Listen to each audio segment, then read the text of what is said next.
Saul foi o primeiro rei de Israel. O nome Saul significa pedido de Deus. Ele aparece em um contexto em que Israel ainda não era uma nação formada, e sim um conjunto de 12 tribos unidas.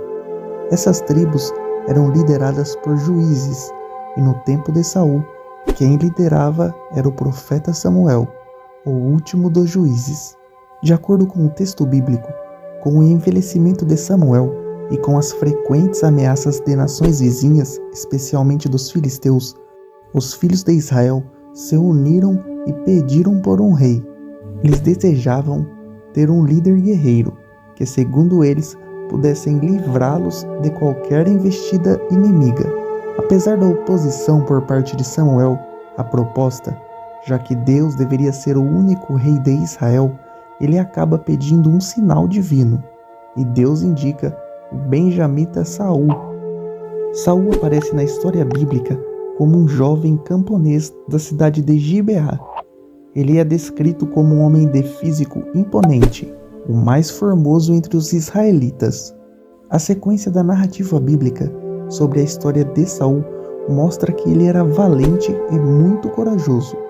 Já durante o seu reinado, Saul foi mais um líder guerreiro do que realmente um governante.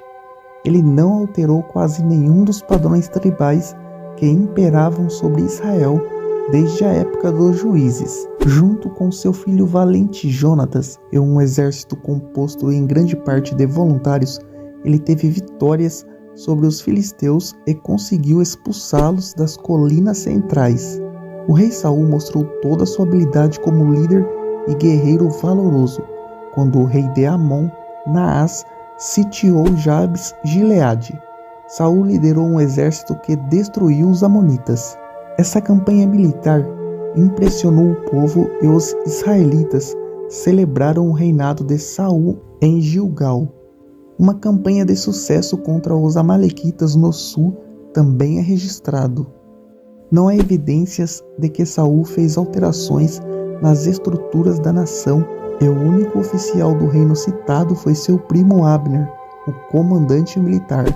O reinado de Saul foi marcado sem o glamour e enfeites das monarquias orientais antigas. Sua capital Gibeá é revelada pela arqueologia como uma fortaleza simples e rústica.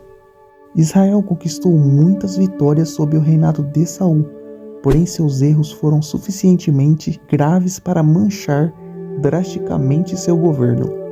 De acordo com a narrativa bíblica, é possível mencionar 3 grandes erros cometidos pelo rei Saul. Em primeiro lugar, o rei Saul tentou usurpar o ofício sacerdotal. Antes da batalha contra os filisteus, Saul se mostrou impaciente e ofereceu sacrifício em Gilgal. Quando Samuel chegou até ele, o rei Saul escutou a primeira profecia de que havia sido rejeitado por Deus como rei e que o Senhor já estava providenciando um homem segundo seu coração. Em segundo lugar, Saul desobedeceu mais uma vez ao Senhor, quando desprezou a ordem divina para destruir todos os amalequitas. Saul resolveu poupar o rei Agag, bem como o melhor dos animais daquele povo conquistado. Naquela ocasião, mais uma vez o rei Saul escutou a repreensão e a reprovação de Deus através do profeta Samuel. Após esse incidente envolvendo os amalequitas, Samuel se afastou completamente de Saul. Logo depois, o profeta ungiu Davi como sucessor de Saul no trono de Israel, cumprindo a ordem de Deus. Em terceiro lugar, o rei Saul confirmou sua terrível condição iníquia quando procurou a ajuda de uma feiticeira em Endor, pedindo-lhe que trouxesse o espírito de Samuel dos mortos. Ele estava desesperado e procurava alguma mensagem de esperança antes de sua batalha. O final do reinado de Saul foi trágico e dramático. Quanto mais ele foi se afastando do Senhor, ele foi perdendo suas características, tornando-o um homem depressivo, medroso e perturbado. Alguns intérpretes consideram possível que Saul até tenha se tornado um tipo de doente mental com episódios de esquizofrenia. A Bíblia diz que um espírito mau da parte do Senhor atormentava Saul. Davi até serviu para acalmá-lo tocando sua harpa, Mas Saul também perseguiu Davi, impulsionado por um ciúme mortal. Saul chegou a matar uma linhagem inteira de sacerdotes em Nob por Aimeleque ter ajudado Davi.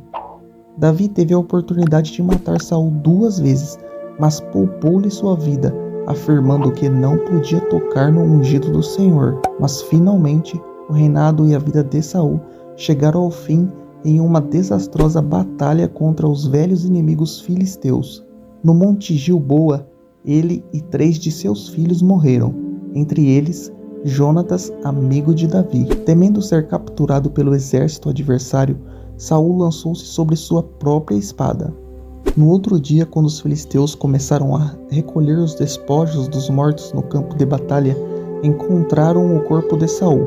Então eles cortaram sua cabeça, penduraram seu corpo no muro de Bet-San para vergonha pública e levaram suas armas para o templo de Dagon em Astarote. Depois, num ato de bravura, os homens de Jabes Gileade resgataram os corpos de Saul e seus filhos. Depois de queimá-los, eles recolheram seus ossos e os sepultaram debaixo de um arvoredo em Jabes. Apesar de tudo, o rei Davi sentiu profundamente a morte de Saul e de Jonatas.